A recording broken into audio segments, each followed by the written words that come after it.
নমস্কার, 7 EPIC news নেটওয়ার্কে আপনাদের স্বাগত। মাঝে একদিনের দিল্লি সফর শেষে কলকাতা বিমানবন্দরে পা দিয়েই সন্দেশখালী নিয়ে বিস্ফোরক রাজ্যের বিরোধী দলনেতা শুভেন্দু অধিকারী।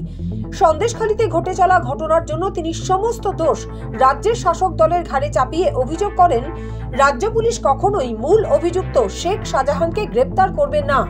কারণ হিসেবে তার যুক্তি, সন্দেশখালী বিধানসভা এলাকা থেকে বিপুল পরিমাণ অর্থ নাকি নিয়ম করে পৌঁছে যেত তৃণমূল শীর্ষ নেতাদের কাছে। শুভেন্দুর আরও অভিযোগ, এই শাহজাহান বাহিনী নাকি 2013 সালের পর থেকে লোকসভা, বিধানসভা, পঞ্চায়েত কোনো ভোটেই সাধারণ নাগরিক, বিশেষ করে হিন্দু, তপশিলি এবং আদিবাসীদের ভোট দিতে দেয়নি। আর সবশেষে তার মুখে শোনা গেল নতুন স্লোগান। জানালেন, আগে মানুষ বলতো ভুলতে পারি নিজের নাম, ভুলবো না কোন নন্দীগ্রাম। আর এখন মানুষ বলছে সন্দেশখালী করবে মমতার চেয়ার খালি। 10 দিনে গ্রেপ্তার করতে পারে মমতা পুলিশ কখনো শাহজাহানদের গ্রেপ্তার করবে না। তার কারণ শাহজাহানরা ওখানে লুট করে, ওই লুটের মাল কলকাতায় ভাইপোর বাড়িতে আসে। আর শাহজাহানরা মানুষকে শুধু ইজ্জত নেয়নি, মা বোনেদের ভোট দিতে দেয়নি। আমি যেদিন গেছিলাম সারাদিন ছিলাম, টিভিতে দেখেছেন আপনারা। 2013 সালের পরে 23 সাল পর্যন্ত কি পঞ্চায়েত, কি লোকসভা, কি বিধানসভা কোনো ভোটে সন্দেশখালী, হিঙ্গলগঞ্জ, গোসাবা, বাসন্তী, এই পুরো সুন্দরবন এলাকার বিশেষ করে হিন্দু ভোটাররা, শিডিউল কাস্ট ভোটাররা, ট্রাইবেল ভোটাররা কেউ ভোট দিতে পারেনি, ভোট দিতে দেওয়া হয়নি।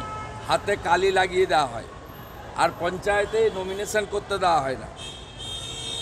এরা ভোট লুট করেছে, গণতন্ত্র লুট করেছে, আমাদের পৃথিবীর আলো যে দেখিয়েছে মায়েদের ইজ্জত লুট করেছে, জমি লুট করেছে, কি বাকি রেখেছে বলুন।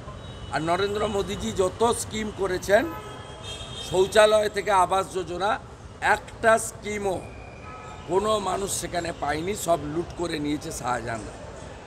ছোট ছোট ক্যাম্প করে পুলিশ অভিযোগ শুনছে, এবার গ্রামবাসীদের ওসব ড্যামেজ কন্ট্রোল কিছু হবে না।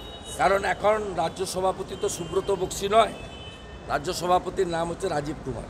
কালকে সুজিত বসু এবং পার্থ ভৌমিক ওখানে গেছিলেন। ওরা এমন কোনো দলের নেতা নয় যে আমাকে উত্তর দিতে হবে। ক্ষোভের মুখে আমি এই কর্মচারীদের মালিক মমতা ব্যানার্জিকে হারিয়েছি।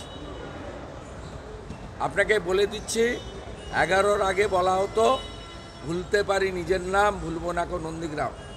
এখন সবাই বলছে সন্দেশখালী করবে চোর মমতার চেয়ার খালি। অন্যদিকে আজও রাজ্যের দুই মন্ত্রী সন্দেশখালীর বিভিন্ন গ্রামে ঘুরে ঘুরে শুনছেন অভিযোগ। পাশাপাশি শনিবারের মতো রবিবারেও সন্দেশখালীতে ঢুকতে দেওয়া হলো না দিল্লির ফ্যাক্ট ফাইন্ডিং কমিটির 6 সদস্যের টিমকে।